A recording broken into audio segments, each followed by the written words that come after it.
เงินอยู่น้ำไผ่เลยคอยสิแลนออกไปเอาให้เองก็ได้ไปคันแนนว่าบ่มีรถมาโดยขอบใจเด้อโดยเพราะว่าคนเฮามันเจ็บปวดนี่ห้วยถ้าบ่ได้เนาะขาหักพี่น้องเอ้ยหมอให้ไปเอายาตั้งแต่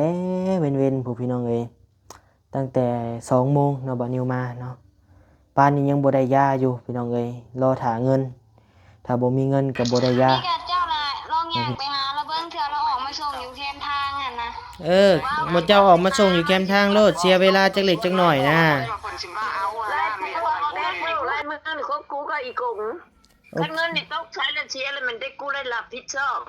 โอเคมีนี่ใช่เชียร์ไปค่ะมันแทกดินแทกร้อนน้ำหันกระจายเพื่อนนี่ยังเงินโดยเนาะเดี๋ยวได้แหละ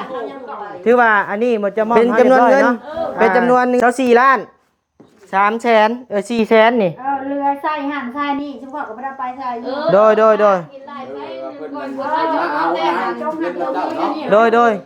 บ่เด้อพังเด้อเฮาสิอธิบายแม่เงินจำนวนนี้สิเหลือเท่าใดก็อย่าเฮาเป็นผู้มาเอาเนาะบ่เกี่ยวหยังกับเฮาจักสิ้นว่าพอหรือบ่พอเนาะเงินจำนวนนี้เฮาแค่มาเอากระโตเฮานี่มาเอาเงินตัวนี้ไปส่งให้น้องแต้เนาะส่วนเงินสิเหลือจากหมู่เจ้าเหลือเท่าใดก็อย่าเนาะแล้วก็บ่ให้ยุ่งเกี่ยวน้ำป้าโอเคป้าบ่ไปแปรโป้เอาโอเคกับแม่คอยเดี๋ยวบ่ว่าน้ำเฮาเรื่องนั้นเนาะบ่ว่าน้ำเฮาเรื่องนั้นเนาะพ่อเนาะโดยบ่พ่อแม่บ่ปากเรื่องลูกหลานครับหมดเจ้าเว้ากับเรื่องลูกหลานเองครอบครัวหมดเจ้าเนาะทางไปก็เรื่องของเจ้าแม่นถ้าลูกหลานว่าแต่เจ้าโดยเว้าขออนุญาตนำเฮาย่อมือใส่หัวเฮาเนาะเงินจำนวนนี้เฮาบ่ได้มีส่วนเกี่ยวหยังเฮาแค่อยากให้ไปซื้อยาให้น้องแต้เพราะว่าน้องแต้ขอร้องเฮาเนาะมาเอาเงินจำนวนนี้ไปมอบให้เพิ่นแหน่เพิ่นว่าเนาะและข่อยก็ดีใจได้สมโดยแบบนี้นั่นย่อมือสาธุนำโดยข่อยน่ะพายเงินแล้วข่อยยังเงินนี่โดยว่าลีเฮาก็ย่านเสียคือกันเฮาก็ย่านเป็นโทษคือกันนี่น่ะแต่ว่าเนาะมันจำเป็นถือว่าเงินจำนวนนี้ตกอยู่ในมือบ่นิวแล้วถ้าว่าตกเหี่ยเสียหายในการที่ว่าบ่นิวดำเนินการไปส่งให้น้องแต้เนาะบ่นิวสิรับผิดชอบทุกอย่างเด้อพี่น้องเด้อเนาะว่าต่อหน้าในบ้านเลยแล้วก็ทั้งต่อหน้า FC ทั้ง2ช่องเนาะพี่น้องเนาะบ่นิวได้รับแล้วจำนวนเงิน24 ล้าน4 แสนเด้อพี่น้องเด้อเนาะครบบ่นี่1 2 3 4อันนี้4 ล้านเด้อนับเบิ่ง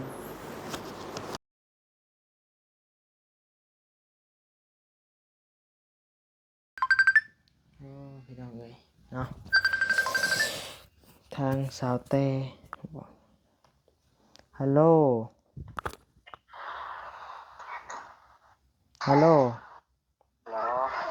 นายบุ๋มมีเงินจ่ายค่ายาบ่โดยพี่น้องเอ้ยบาทนี้เนาะเงินโตเพิ่นว่าสิให้27 ล้านน่ะเพิ่นให้แล้วบ่เพิ่นไปเอาแล้วแต่ว่ายังอยู่ดงบางแงว่ามีรถมาเพิ่นว่าสิมามื้ออื่นโอ้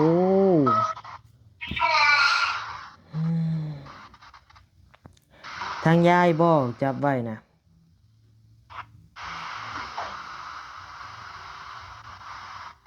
ฮัลโหลตอนนี้เงินอยู่น้ำไผ่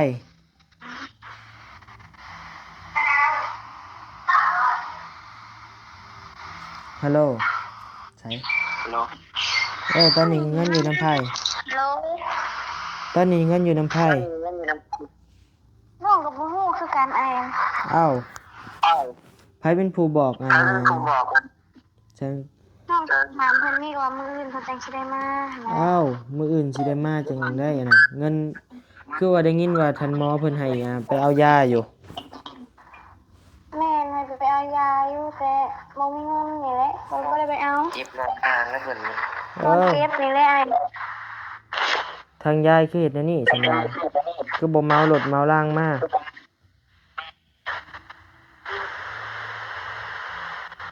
มันบ่ย่อยเลยนะก็บ่ฮู้เด้จักเพิ่นโทรถามบ่แล้วว่ามื้ออื่นเพิ่นจังสิได้มาโทรลมว่าเงินอยู่น้ำไผ่เลยค คอยสิแล่นออกไปเอาให้เองก็ได้ไปคันแม่นว่าบ่มีรถมา โดยขอบใจเด้อ โดยเพราะว่าคนเฮามันเจ็บปวดนี่ห้วยถ้าบ่ได้ได้เนาะอืม อืม เอ้ยพี่น้อง โด เอ้ย ยฉันลองโทรหาเพิ่นก่อนเด้อ โดยถามว่าเงินอยู่น้ำไผแหละเอาเบอร์โทรให้ข่อยหน่อยเด้อข่อยสิออกไปเอาให้ โดย โอเค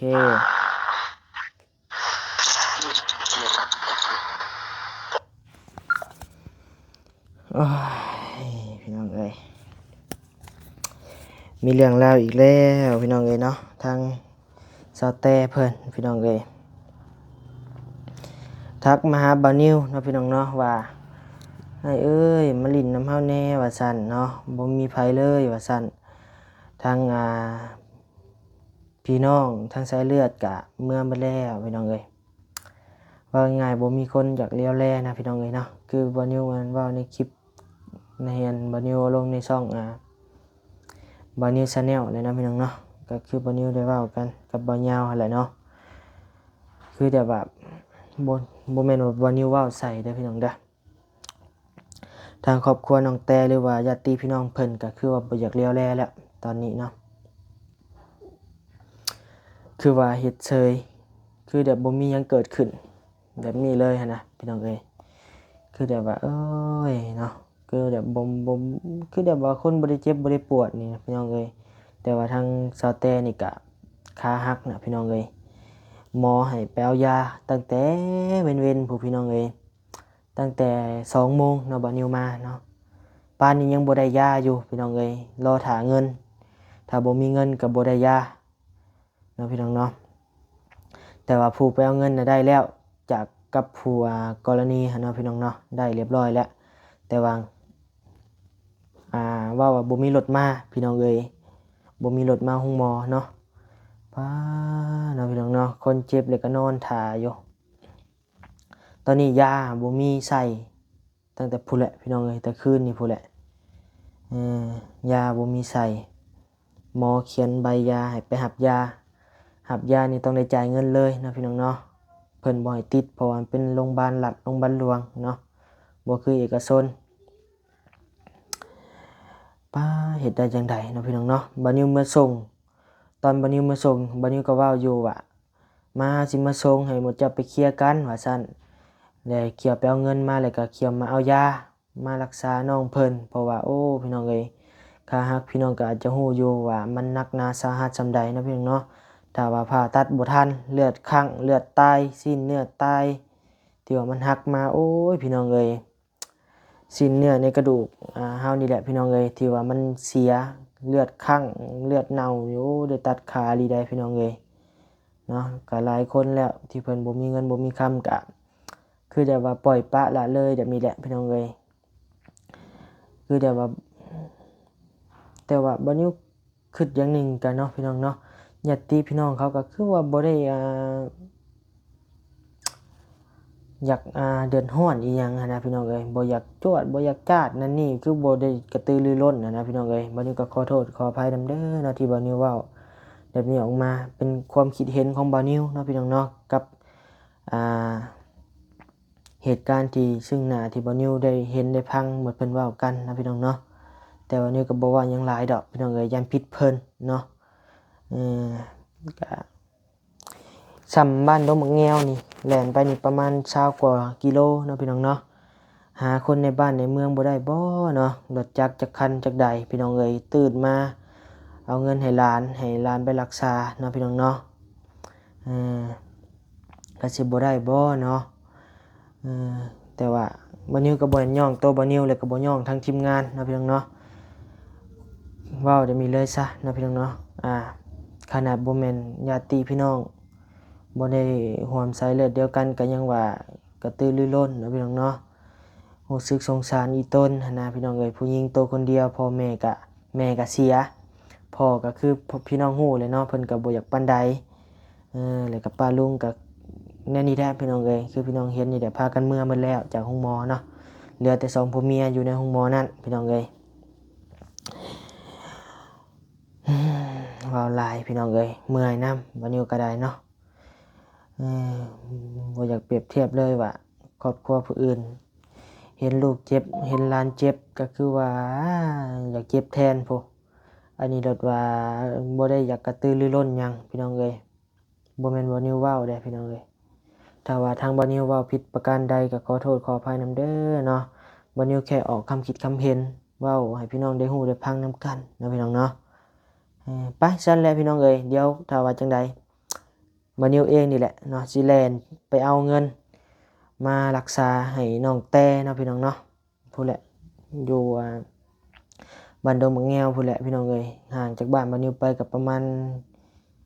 20-30 โลนี่แหละเนาะก็บ่ได้ใกล้ปานใดพี่น้องเอ้ยเนาะบ่นิวเห็นคนเจ็บต่อหน้าตายคนต่อหน้าบ่ได้พี่น้องเอ้ยเนาะเราเห็นคนสิตายแล้วนี่เราไปยืนเบิ่งต่อหน้านี่บ่ได้พี่น้องเอ้ยบัดนี้ก็บ่ได้มีเงินมีคำดอกแต่ว่าช่วยซำนี้ได้อยู่พี่น้องเอ้ยเนาะที่ว่าเป็นหยังเนาะเงินค่ายาเป็นหยังบัดนี้คือบ่จ่ายก่อนเนาะยันมีคำถามแนวนี้เนาะทางบัดนี้ก็บ่ได้พี่น้องเอ้ยเนาะบัดนี้ก็สุดแต่อยากซอยแต่ว่างบประมาณบัดนี้บ่ถึงค่ายาเนี่ยก็ไปเอาเทื่อนึงก็บ่แม่นเรื่องง่ายพี่น้องเอ้ย1,000 บาท1,000 กว่าบาทพี่น้องเอ้ยเนาะมันบัดนี้รถอยากซอยแต่สู้บ่ไหวเด้อพี่น้องเด้อเนาะไปพี่น้องเอ้ยเป็นจังได๋ก็พูดแหละเนาะ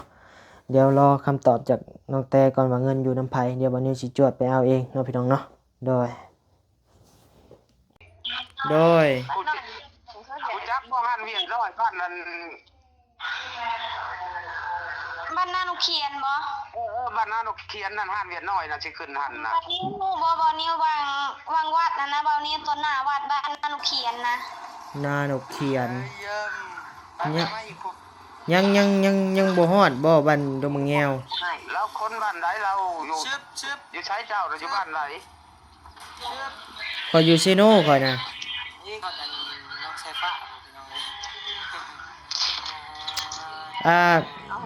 เจ้าบ้านนาหนกเขียนมีกะเจ้าน่ะลองย่างไปหาแล้วเบิ่งเทื่อเราออกมาส่งอยู่แคมทางหั่นนะบ่เจ้าออกมาส่งอยู่แคมทางโลดเสียเวลาจักเล็กจักหน่อยนะเพิ่นสิมาเอานะหันเวียน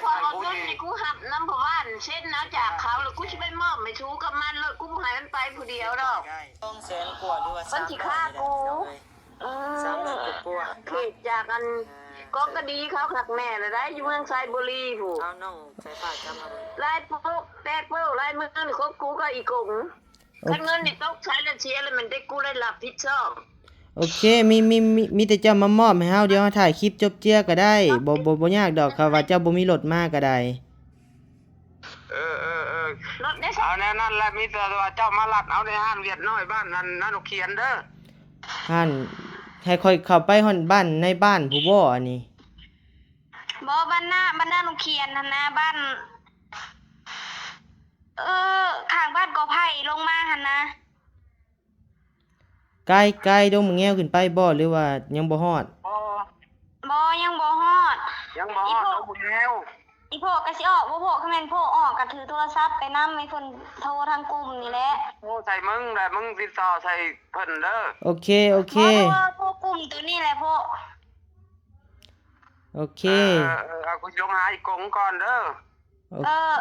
โอเคมีแต่เฮาหาหมดเจ้าออกมาเด้อเพราะว่าย่านน้องมันเจ็บมานะมันบ่ได้ใส่ยาไปปุ๊บน่ะคอยน่ะสิบ่ได้ไปได้เขาบ่โอเคมอบเงินเฮาเลยก็ได้นะเดี๋ยวเฮาสิไปมอบให้ผัวเพิ่นเองก็ได้มอบให้น้องเพิ่นเองก็ได้โยเจ๊เอานั่นเลยซั่นจังหวัดปิดก็บอกครับ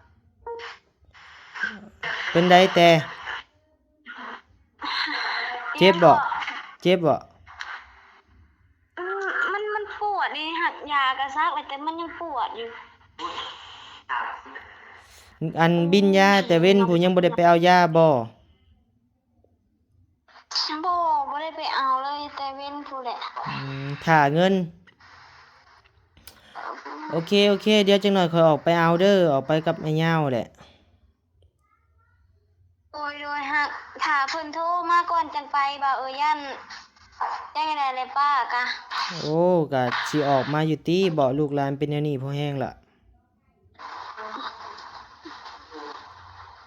โอเคเป็นจังไดจะโทรมาเด้อ โดยเดี๋ยวสิโทรไปหาแม่นเพิ่นโทรมาหาน้อง โดยอ่ะคือยุ่งยากทีเดียวเนาะคือวันนี้วันเดี๋ยวว่าไว้แหละเนาะพี่น้องเนาะมันยุ่งยากพี่น้องเลย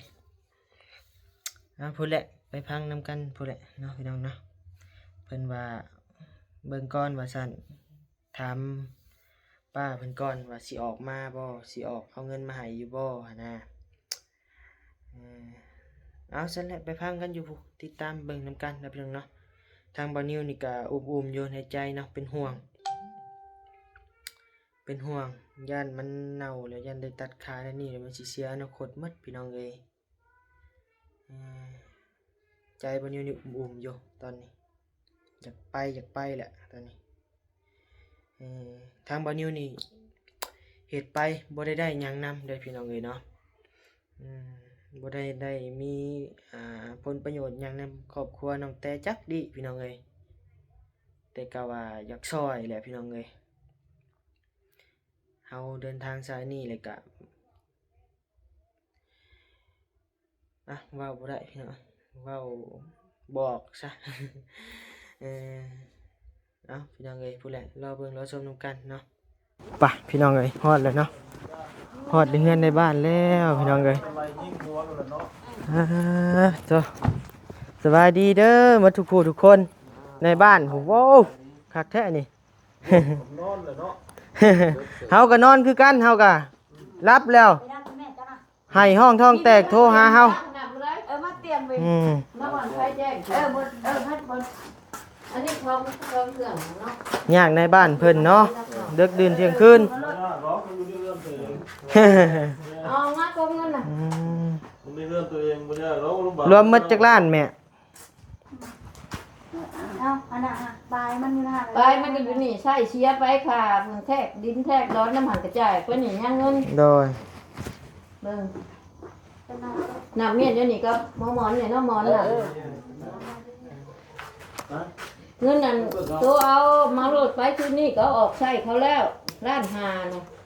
โอ้เมาโหลดร้านหาบ่แล้วกลับไปกลับมาใช้จ่ายแล้วเฮ้ยผมมันสิมีเงินในถุงเนาะก็ยืมเงินหมู่ไปโดยนี่ยัง24 ล้าน 4 แสนนับเบิ่งก่อนนับแล้วเจ้าเดี๋ยวค่อยนับแล้วล่ะนับแล้วเจ้าสิเอานะโดยนับแล้วแล้วนี่ครับนี่บ่วันเผ็ดมากขอยก็แว่นี่นะโดยเดี๋ยวยังเท่าใดเดือนเท่าใดขอยก็แจ้งนี่ขอยจะเมื่อหาเงินกับลูกโดยเดี๋ยวเฮานับก่อนก็ได้โอ้สบายดีเด้อไอ้นางเด้อจำให้โดยเบิ่งนำกันโอ้ยพี่น้องเอ้ยเนาะแม่ว่าเรือนี่หมดนี่เท่าใดก็24 ล้าน 4 แสนโอเคใช่ค่ะนี่ค่ะเส้นค่ะแต้มมากันพุ่นละแก้งแฮดอยู่เมืองไทยบุรีจ้างรถเข้ามาอีก100,000 2 คน1 2 3 4 5 6 7 8 9 10ล้านนึงเอาตัวนี้เนาะนับรถมาเบิ่งใกล้ๆนำเฮานี่บ่นะเด้ค่ะแม่นับเลยเนาะนับแล้วก็ใส่มุกสวย1 2 3 4 5 6 7 8 9 10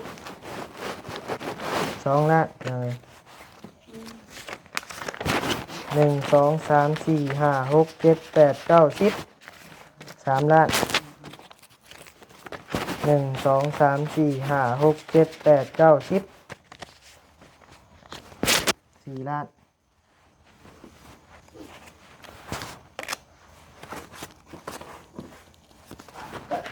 2 4 5 6 7 8 9 10 1 2 4 5 6 7 8 9 10เด้อเฮานับมีบ่แม่นว่าย่านบ่พอเด้อเฮานับว่าให้เห็นนำกันว่าลูกนี่เอาไปจักพันเท่าใดหั่นน่ะแล้วเฮาจังสิไปบอกน้องแต่ถึกว่าเฮารับบัตรนี้เด้อหั่นน่ะถึกแล้วตามนั้นโดยเพราะว่าเงินนี่เฮาบ่ได้จับเองเด้เข้าไปให้นอกเพิ่น1 2 3 4 5 6 7 8 9 10ข่อยก็ดีคือกันได้ข่อยคุณเจ้ามาเอาไม่ก็ดีข่อยโอ้ยใจข่อยได้รับเงินน่ะแล้วข่อยบ่จ้างเงินได้จ่ายให้ยังอีกข่อยไปนั่นดีคือกันกับเจ้าเอา ข่อยก็ว่าน้ำผู้บ้านอยู่มันก็อยากมอบให้ แล้ว ครัวเพิ่นนั่น 7 8 แล้ว 9 เอ้ยสิไปไปเยี่ยมลูกหลาน ไป ไปนำเฮาเลยบ่ เดี๋ยววันนี้ แต่มื้อนี้น่ะบ่ได้ไปมื้อนี้ 7 8 9 10ถ้าว่าไปนำเฮาก็ขึ้นรถนำเฮาก็ได้นะ มันก็ได้น้ ลู อย กก่อนน้อยๆนึงไปตาบ่ได้ดอกอยู่หน้าบ่ได้งานเพิ่น 4 5 6 7 8 9 10 อันนี้เขาบ่ได้มาแต่ละร่วง ก็ยาแล้วไป 1 2 3 4 5 6 7 8 9 10 น้องโอเคบ่ถ้าน้องโอเคก็คือเอามาเอาก็ได้แต่คือรู้แล้วว่าคนเจ็บเนี่ยมันรอบ่ได้คนเจ็บ คอยว่าสิเข้าอายุก็สิเข้าเด้อก็ว่ามาสิไปถามเรื่องผ่าตัดอันนั้นแต่กลัวคนแน่สิไปแล้วบ่ลืมกับผู้ผ่าตัดแน่จะหาเล่งนะจำเนา แม่น พอ แม่น เฮ็ดได้ละได้แล้วสิไปเล่งผู้นั้นแล้ว บ่ ลืม ที่เขาถามหมอมาเพิ่นว่าถ้าว่ามีเงินมาวางอันหยังวางอันวางก่อนนายแล้วเพิ่นลงมือให้ถ้าว่าบ่มีเงินมาเพิ่นก็บ่บัวจากปานใดหั่นน่ะเงินมาจำซะว่าง่ายๆ3 4 5 6 7 8 9 10 1 2 3 4 5 6 7 8 9 10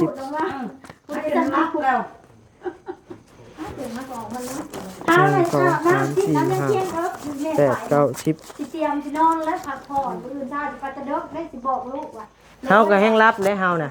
ข้าว 1 ข้าว 2 นั่นน่ะเป็นข้าวเด้อ 5 6 7 8 9 10เอ้ยนางก็รับเลยนี่ออกมาแล้วก็ หนาวแบบนี้ โดย เขาก็ห่มมันก็รับแล้วล่ะ อันนี้ก็อยู่หน้า 1 2 3 4 5 6 7 8 9 10 กันได้เฮามีคนนอกแล้ว แม่นเฮาแห่งคนบ่แม่นคนในครอบครัวบ่แม่นใช้เลือดจุเจ้าหั่นน่ะ คนนอกทั้งนั้น โอ้ยกระซับบ่แม่นนั่นแหละนำบ่ได้ก็ได้ 1 2 3 4 5 6 7 8 9 10 กันลูกหลานก็ จะได้ตัว แล้วเนาะ จะได้ตัวบ่แม่น ก็เคย ข้าวแบบบ่ได้นับถือทุกข่อยเขาไม่นับถือข่อยนะแม่มันบ่ได้จ่ายนะกำมาฮอดข่อยนะอันนี้เขาก็ซื้อไปซื้อมันข่อยก็เห็นเลยไปปล่อยเขาไป เป็น นะ นี่ก็งุ่มนั่นสิซื้อก ายคนแหละมันกายพันคนแหละมันเสียละสามแหละ 7 8 9 ลูก 1 หลาน 2 ก็แบบ 3 ว่าใช้เน็ตแล้วก็ 7 เบิ่ง 8 9 ไปะ เน็ตตัวนี้บ่พอเด้อบ่พอแสนหนึ่ง1 2 3 5 6 7 8 9 จกใส่รถแม่ แสนหนึ่ง เอาลูก 1 2 3 4 5 6 7 8 9 10 ถ้าเอาเงินทำบริหนักเป็นใบนั่นนี่แล้วเราเผ็ดเอาเป็นหมันมาลดเราเผ็ดเนาะ ลูกเสร็จ 1 2 3 4 5 6 7 8 9 10 ยังดีดอกมันบ่พอ มัน เลย กำลังคือจะไปเอามันกำลังมันจะไปเอาแต่ พอเลย บ่เขาใส่ทุกคน 1 2 3 4 5 6 7 8 9 10 ถือก็อยากกูถือสองคนกูเป็นโทษสองคนอยากกู โอ้ยสั่ง ข้าม าง กันนี่ว่า นั่น มาข้างกันนี่ที่ออกไว้ไว้ 1 2 3 4 5 6 7 8 9 10แนบ1 10 ล้าน เนี่ยค่ะบริษัท เงินเดือนเป็นแหนบค่าล้านน้ำมันเขาไปนับเนาะทำมาหนักเป็นเงินตัวเป็นใบเป็นใบใส่นั่นน่ะ ทำมาบ่พอกับคืนให้แล้วน้องกับ คืนชนะอ่ะ ตามนั้นนะ เอาให้เพื่อนฉันรู้ให้มาไปรอด ต้องเฮาเอาแล้วนั่นแหละ มาบ้านนั่นแหละครับมา 1 2 3 4 7 8 9 10 หนักตัวหนักแต่คัดตัวอันมันบ่เป็นแหนบล้านนั่นละเพราะหนักแต่หัวมันน่ะคือตัวทิพย์ล้านเนี่ยเพิ่นยังจะให้อยู่อันนั้น ได้มาเด็กที่ข่อยยวน เพิ่ มื น อ นั้นเป็นใบชอบกันทำน้ำนอนบ้านแม่บ้าน บ่เป็นหยังบ่เป็นหยัง คอยเอาไปซื้อเบียร์กิน เออ เดี๋ยวว่าสบายจนมาคน 1 2 3 4 เข้ามาขอนี่เด้อ ขอถ่ายรูป จอดนั่นก็เป็นเรื่อง เมื่อกับบ้านอยู่เดี๋ยวมี ใช่ มัน ว่า เรียก ไม่อยากเอา ถือว่าเนาะพี่น้องเนาะเดี๋ยวได้แหละถือว่าอันนี้หมดจะมอบให้เรียบร้อยเนาะเป็นจำนวนเงิน20ล้าน1 2 3 4จำนวนเงิน20ล้าน4แสนกับ3แสนกีบเอ้ยเป็นจำนวนเงิน24ล้าน 300,000 400,000นี่ เรือใส่หันใส่นี่ชุมข่อยก็บ่ได้ไปใส่อยู่ โดย กินหลายไปก่อนว่าจะเอาแต่จงหักลงนี่ โดยบ่เด้อพังเด้อเฮาสิอธิบายแม่เงินจำนวนนี้สิเหลือเท่าใดก็อย่าเฮาเป็นผู้มาเอาเนาะบ่เกี่ยวหยังกับเฮาจักสิ้นว่าพอหรือบ่พอเนาะเงินจำนวนนี้เฮาแค่มาเอากระโตเฮานี่มาเอาเงินตัวนี้ไปส่งให้น้องแต่เนาะส่วนเงินสิเหลือจากหมดเจ้าเหลือเท่าใดก็อย่าเนาะแล้วก็บ่ให้ยุ่งเกี่ยวน้ำป้าโอเคป้าบ่ไปแปรโป้เอาโอเคกับแม่คอยเดี๋ยวบ่ว่าน้ำเฮาเรื่องนั้นเนาะบ่ว่าน้ำเฮาเรื่องนั้นเนาะพ่อเนาะโดยบ่พ่อแม่บ่ปากเรื่องลูกหลานทางเรา เรื่องลูกหลานครับหมดเจ้าเว้ากับเรื่องลูกหลานเองครอบครัวหมดเจ้าเนาะทางไปก็เรื่องของเจ้าแต่ แม่นถ้าลูกหลานว่าแค่เจ้าโดย มันคนละส่วนกัน ว้าวขออนุญาตนำเฮาย่อมือใส่หัวเฮาเนาะเงินจำนวนนี้เฮาบ่ได้มีส่วนเกี่ยวหยังเฮาแค่อยากให้ไปซื้อยาให้น้องแต่เพราะว่าน้องแต่ขอร้องเฮาเนาะมาเอาเงินจำนวนนี้ไปมอบให้เพิ่นแหน่เพิ่นว่าเนาะและข่อยก็ดีใจได้สมแบบนี้นั่นย่อมือสาธุนำดีใจโดยข่อยน่ะพายเงินแล้วข่อยยังเงินเลยนี่โดยว่าลีเฮาก็ย่านเสียคือกันเฮาก็ย่านเป็นโทษคือกันนี่น่ะแต่ว่าเนาะมันจำเป็นอยากให้ลูกหลานของเจ้าดีโดยมีน้ำใจ เนาะพี่น้องเอ้ยถือว่าเงินจำนวนนี้ตกอยู่ในมือบ่าวนิวแล้วถ้าว่าตกเหี่ยเสียหายในการที่ว่าบ่าวนิวดำเนินการไปส่งให้น้องแต่เนาะบ่าวนิวสิรับผิดชอบทุกอย่างเด้อพี่น้องเด้อเนาะว่าต่อหน้าในบ้านเลยแล้วก็ทั้งต่อหน้า FC ทั้ง2ช่องเนาะพี่น้องเนาะบ่าวนิวได้รับแล้วจำนวนเงิน24ล้าน4แสนเด้อพี่น้องเด้อเนาะไปมีแต่กลับเลยเฮาบาดนี้ขอบใจเด้อพ่อบ้านเด้อขอบใจหลายๆไปครับบ่มีได้บ่ได้กินพอเอ้ยเด้อไปพี่น้องเอ้ยไปพ้อกันอยู่ห้องหมอพุ่นแหละเนาะเดี๋ยวบัดนี้สิเอาเงินจำนวนนี้ไปมอบให้น้องแต่กับผัวเพิ่นเด้อพี่น้องเด้อให้พี่น้องได้เบิ่งได้ชมนํกันเลยเนาะเด้อไปขอบใจหลายๆอ่ะพี่น้องเอ้ยมาฮอดมาถึงเลยเด้อพี่น้องเอ้ยห้องหมอเนาะพี่น้องเนาะมิดอิ่มซิมพี่น้องเอ้ยผู้ทางญาติพี่น้องเพิ่นพี่น้องเอ้ยนอนหนาวอยู่พี่น้องเอ้ยหนาวได้พี่น้องเอ้ยมื้อนี้เนาะเบิ่งผู้ปานนี้ใส่เสื้ออันนี้ก็เป็นเงินจำนวน24ล้าน4แสนกีบเนาะพี่น้องเนาะที่ว่าบ่นี้ได้ไปรับมาเมื่อกี้นี้พี่น้องเอ้ยตัดภาพมากระฮอดห้องหมอเป็นที่เรียบร้อยเลยเด้อพี่น้องเด้อเนาะสิเป็นอะไรพี่น้องเอ้ยบาทนี่เนาะเดี๋ยวสิเข้าไปมอบให้ทางน้องแต่แล้วก็ทางสามีเพิ่นเนาะพี่น้องเนาะโดยนี่แหละเดินทางมากับไอ้ยาว2คนพี่น้องเอ้ย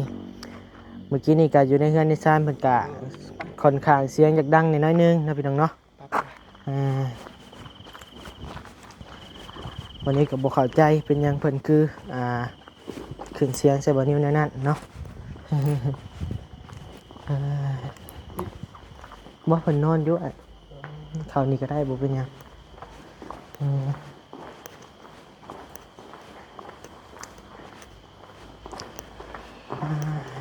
เพิ่นได้นอนหลับแล้วบ่คือสิใครแน่แหละหาเบิ่ง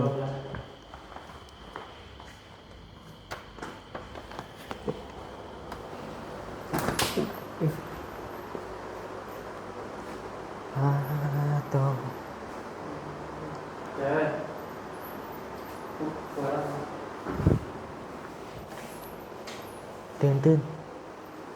ใครแต่นอนได้พี่น้องเอ้ยลุกมาหนึ่งนะ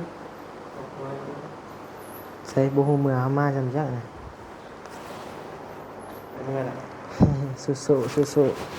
บายดีนะสบายดีใครแต่ว่านอนรับได้พี่น้องเอ้ยมีแต่ไปมอบให้เพิ่นอยู่นอกเนาะป้อมนี่แหละนี่เลยบ่นอกเลยเป็นนะมาเอา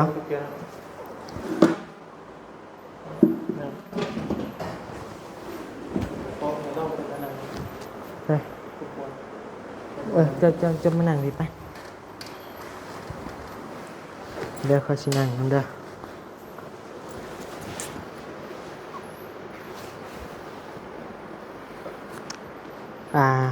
เงินที่หายไปหับมาเด้อเบิ่งนำกันเด้อเป็นเงินที่ข่อยไปหับมาจากญาติพี่น้องเพิ่นเด้อจากเงินที่ผู้กรณีเพิ่นมอบให้หั่นละเด้อยังเหลือเพิ่นมอบให้27ล้านเนาะแต่ว่าทั้งพี่น้องน้องแต่เพิ่นว่า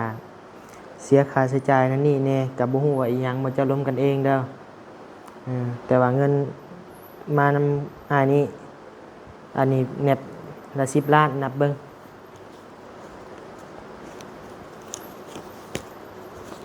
เราคนเขารู้เท่าไหร่คนชัวแต่ถ้าเบิ่งอะไรมัน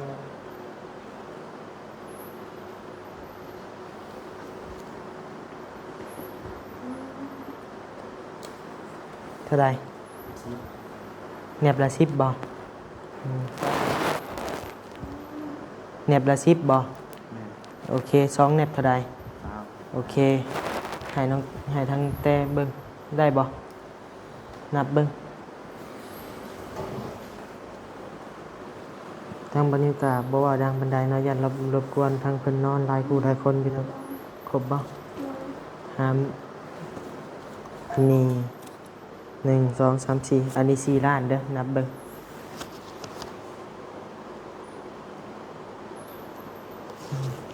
อันนี้4แสนถือว่าเงินมันมีอยู่27ล้านแม่นแต่ไอ้บ่ฮู้ว่าเพิ่นเป็นเฮ็ดหยังเด้อเดี๋ยวมื้อเจ้า ได้ก็มีเดี๋ยวจะเบิ่งทุกคลิป โดยจะเบิ่งในคลิปก็ได้แลอันที่ว่าอีหยังเนี่ย วันนี้น่ะมันสุดเงินเจ้าเด้อ เงินคถ้าตัดสินใจได้แล้วล่ะเพิ่นว่านั้นผมอ้ายว่า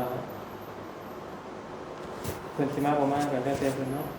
แต่เพิ่นก็ตัดสินใจได้ พออ้ายสิมาก็มีหน้าที่แค่นี้นะครับ แค่ไปหับเอาเงินมาให้เจ้ารักษามีแต่จังหน่อยก่อนสิพาจะไปซื้อยาเด้อไปเอายาอยู่นั่นมาใส่ให้เมียเด้อเนี่ยยาบินยายังอยู่บ่เดี๋ยวจังหน่อยพุ่นแหละเดี๋ยวก็เอามาเลยบ่นี่แหละพี่น้องเอ้ยบินยาแต่เว้นพุ่นเพิ่นให้ไปเอาบินแรกบินที่2บินที่3บ่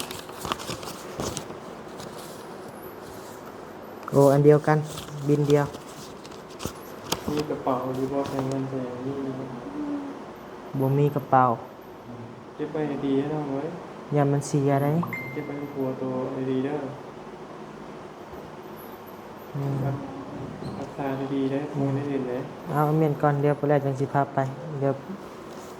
นี่แต่ทางเฮาก็สิเอาไปปิดคลิปอยู่นอกพุ่นแหล้วเนาะถือว่าครบเรียบร้อยเนาะถือว่าเดี๋ยวออกไปว่ากันอยู่นอกก็ได้ กลัวจะมัน ไปจะไปนำข่อยปะ เงินคันกับเอาบินมานี่แต่ว่าไอ้น้องเรื่องน่ะผมจะคุยกันอยู่นะเป็นอะไรมันก็น่าจะเป็นตามเจ้านะ เพราะว่าทางข่อยมากับบ่เกี่ยวกับเรื่องไอ้น้องเจ้านะมันเจ้าลมกันเอง เบิ่งจากอาการที่ให้ไปเอาเงินเพิ่นก็ค่อยเข้าใจกันได้ บ่อยากค่อยพอใจหมดเฮาปานใดหันนะ จะลงกันเป็นสิมาหรือบ่มาก็คือเรื่องของเจ้าแต่ถามว่าไอ้ป้าทิมเขาเอาไปแล้วป้าบ่ได้ทิม จะมาเยี่ยมคือเก่าหั่นแหละคือแต่ละมื้อหั่นแหละ ก็ว่าซอยทำที่อาศัยได้นะสบายสิมีเงินมีคำมาเสนอได้อีกไอ้บ่มีแค่นั้นนั่นแหละมีแต่นั้นนะรับผ่อนเงินน่ะอีตาเดี๋ยวบ่อื่นไอ้ซื้ออันกระเป๋าให้กระเป๋าผ้านั่นแหละเดี๋ยวขอให้เก็บไว้ดีๆเลยเพราะมันหายคือหายเป็นเงินรักษาเจ้าแล้วนะแต่ผัวจะเป็นคนเก็บไปรักษาที่สุดก็ไปซื้อได้แต่เป็นนะน้องเด้อคือเขากำนันกับมูคูเขามาเยี่ยมที่เขาตรงคือยูทูบเบอร์คนมาที่มาเยี่ยมมาอย่างเขาก็ได้กินอยู่กับกำนันก็ซื้อได้จำเป็นของเมียได้เลยอย่างก็เป็นแต่ว่า เด้อสบายดี ที่บอกน้องเพิ่นชื่อ